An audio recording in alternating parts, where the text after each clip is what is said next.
আপোনালোকৰ সকলোৱে জ্ঞাত আমি পৰিয়ালবৰ্গৰ ফালৰ পৰা প্ৰথমে সকলোকে আমি ধন্যবাদ আৰু কৃতজ্ঞতা জ্ঞাপন কৰিছোঁ সকলো অসমবাসী ৰাইজক লগতে অসমৰ সকলো জনসাধাৰণক। আপোনালোকে সকলোৱে জ্ঞাত টুপচিঙা দ্বীপজ্যোতি যুৱ সংঘৰ উদ্যোগত আৰু অসমৰ বিভিন্ন দল সংগঠনৰ আৰু অনুষ্ঠান প্ৰতিষ্ঠান লগতে যুৱ সংঘৰ আতিথ্যত বা সহযোগত টুপচিঙা গাঁৱত ৰাজীৱ শদিয়াৰ নিজা বাসগৃহত টুপচিঙা গাঁৱৰ ৰাজীৱ শদিয়াৰ নিজা বাসগৃহত ৰাজহুৱা আদ্যশ্ৰাদ্ধখন আয়োজন কৰা হৈছে। আৰু এই ৰাজহুৱা আদ্যশ্ৰাদ্ধখনৰ লগতে আমাৰ পৰিয়ালৰ মাংগলিক কাৰ্যসমূহো ৰাজহুৱা আদ্যশ্ৰাদ্ধখনৰ লগতে অনুষ্ঠিত হ'ব।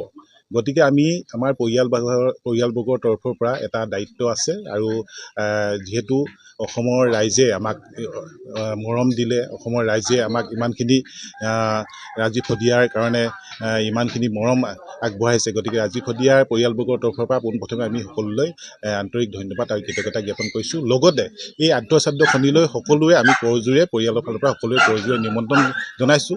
যিহেতু সকলোকে পত্ৰৰ যোগেদি বা তামোল পাণ দি নিমন্ত্ৰণ কৰা এই সময়ত আমাৰ বিভিন্ন ধৰণৰ অসুবিধা আছে, গতিকে আমি সকলোকে আমি এই সামাজিক মাধ্যমৰ মাজেদিয়ে আমি তেওঁলোকক এই ৰাজীৱ শদিয়াৰ বাসগৃহলৈ আৰু আমাৰ এই আদ্যশ্ৰাদ্ধখনলৈ আমন্ত্ৰণ জনাইছোঁ। আমি আশা কৰিছোঁ সকলোৱে যাতে এই 9 ফেব্ৰুৱাৰী দিনটোত 26 মাঘ 9 ফেব্ৰুৱাৰী দিনটোত টুপচিঙা গাঁৱৰ আমাৰ ৰাজীৱ শদিয়াৰ বাসগৃহলৈ আমাৰ ঘৰলৈ আহে আৰু আমাৰ এই পৰিয়ালটিক ভৱিষ্যত জীৱনৰ কাৰণে এটা সাহস দি থৈ যায় আৰু এই অনুষ্ঠানটি সাফল্যমণ্ডিত কৰাত যাতে সকলোৱে সহায় সহযোগ কৰে।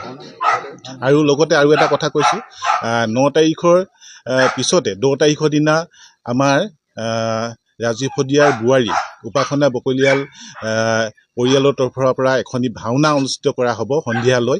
এই ভাওনাখনিত অসমৰ বিভিন্ন ভাওনা শিল্পী অংশগ্ৰহণ কৰিব আৰু এই 10 তাৰিখৰ দিনা সন্ধিয়ালৈ অনুষ্ঠিত হোৱা ভাওনাত যিহেতু ৰাজীৱ শদিয়াৰ আত্মাৰ মংগলৰ কাৰণে আৰু পৰিয়ালটি মংগলৰ কাৰণে এই ভাওনাখন অনুষ্ঠিত কৰা হৈছে।